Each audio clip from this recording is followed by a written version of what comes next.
তোমার আজকের পরিশ্রম আগামীকাল সুখে চাবিকাঠি হয়ে দাঁড়াবে। তেমনই এই ছোট্ট ছেলেটার জীবন কাহিনী। 1 ঘন্টা ফ্রি টিউশন পড়ার জন্য যে ছেলেটা ভোর 3টের সময় উঠে স্নান করে মাস্টারের বাড়িতে পৌঁছে যেতেন 1 ঘন্টা ফ্রি টিউশন পড়ার জন্য, যে নাকি নিউজ পেপার বেছে বেছে আজ সেই ব্যক্তি ইন্ডিয়ার প্রেসিডেন্ট হয়েছে। হ্যাঁ, আমি বলছি এপিজে আব্দুল কালাম স্যারের কথা। তাই এই গোটা পৃথিবী ওনাকে অনেক রেসপেক্ট করে। এই লোকটার জন্ম হয়েছিল একটা তামিল মুসলিম গরিব ফ্যামিলিতে। 15ই অক্টোবর 1931 সালে তামিলনাড়ু রামেশ্বর শহরের ছোট্ট একটা ধানুষকুড়ি গ্রামে।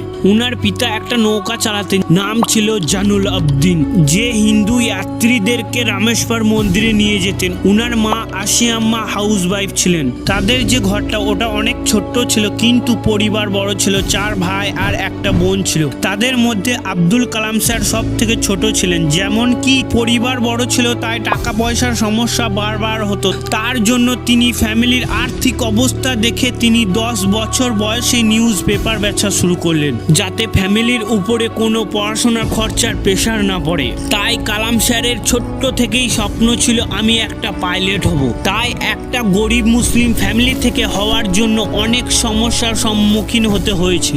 তেমনই একটা সমস্যা, ছেলেবেলায় তিনি 5ম শ্রেণীতে পড়তেন। তিনার একটা বেস্ট ফ্রেন্ড ছিল রামদাস শাস্ত্রী। রামদাস শাস্ত্রী একটা হিন্দু ব্রাহ্মণ ফ্যামিলি থেকে বিলং করতেন। রামদাস শাস্ত্রী আর আব্দুল কালাম স্যার স্কুলে ফার্স্ট বেঞ্চিতে বসতেন। আর মাস্টার মশাই এসে দেখে যে একটা ব্রাহ্মণ ফ্যামিলির ছেলে আর একটা মুসলিম ফ্যামিলির ছেলে ফার্স্ট বেঞ্চিতে বসে আছে, তাও আবার একই সাথে কালাম স্যারকে এক থাপ্পড় মেরে লাস্ট বেঞ্চিতে পাঠিয়ে দিলেন। আর তখনই কালাম স্যার শপথ করেছিলেন যে লাস্ট বেঞ্চিতে বসে আমি দুনিয়াকে বদলে দেবো। তাই লাস্ট বেঞ্চিতে বসা কোনো মাইনে রাখে না। তাই তিনি বলেছিলেন দুনিয়ার ইন্টেলিজেন্ট ম্যান, বুদ্ধিমান মানুষ স্কুলে লাস্ট বেঞ্চ থেকেই পাওয়া যায়। আর কালাম স্যার হাই স্কুলে রামনাথপুরম স্কুল থেকে পড়াশোনা করেছিলেন।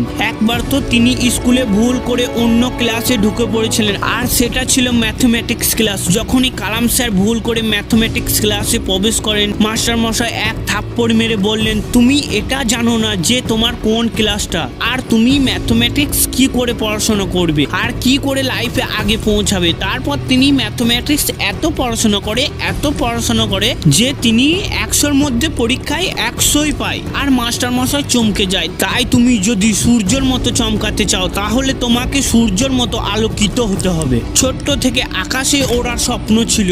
তাই তিনি MIT মাদ্রাস, দেশের সব থেকে ভালো কলেজে, মাদ্রাস ইনস্টিটিউশন অফ টেকনোলজি কলেজে অ্যারোনটিক্স ইঞ্জিনিয়ারে দাখিল হয়েছিলেন। কলেজে অ্যারোনটিক্স ছিল, তাই বিমান ডিজাইন বানাতে হবে। প্রজেক্ট দিয়েছিলেন আর তিনি বিমান ডিজাইন বানাতে লেগে গেলেন। ডিজাইন বানিয়ে মাস্টার মশাইকে দেখালেন, কিন্তু মাস্টার মশাইয়ের পছন্দ হলো না। তাই তিনাকে বললেন, আব্দুল কালাম, তুমি যদি একটা ভালো ডিজাইন না বানাতে পারো, তাহলে তোমার স্কলারশিপ কেড়ে নেওয়া হবে। আর মাস্টার মশাইয়ের এই কথাটা শুনে কালাম স্যারের মাথা ঘুরে গেলেন আর বললেন, আমাকে 1 মাস টাইম দিন, আমি একটা ভালো ডিজাইন বানিয়ে দেব। কোনো 1 মাস না, তোমাকে আমি 3 দিন টাইম দিলাম।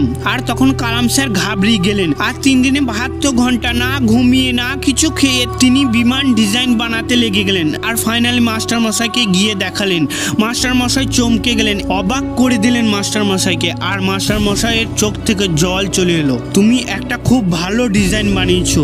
আর অপমান আর অবহেলার মধ্যে যে জিততে পারে, তাকে দুনিয়াও আগে পৌঁছানোর জন্য আটকাতে পারে না। তেমনি আব্দুল কালাম স্যারের জীবন কাহিনী। তাই আমি আপনাদেরকে গ্যারান্টির সাথে বলতে পারি যে আমাদের এই চ্যানেলটা আপনাকে অনেক সাহায্য করতে পারে। তাই অবশ্যই আমাদের চ্যানেলটিকে সাবস্ক্রাইব করুন আর বেল নোটিফিকেশনটা অন করে দেবেন। আর ভালো থাকুন অ্যান্ড সুস্থ থাকুন। আবার দেখা হবে নেক্সট ভিডিওতে।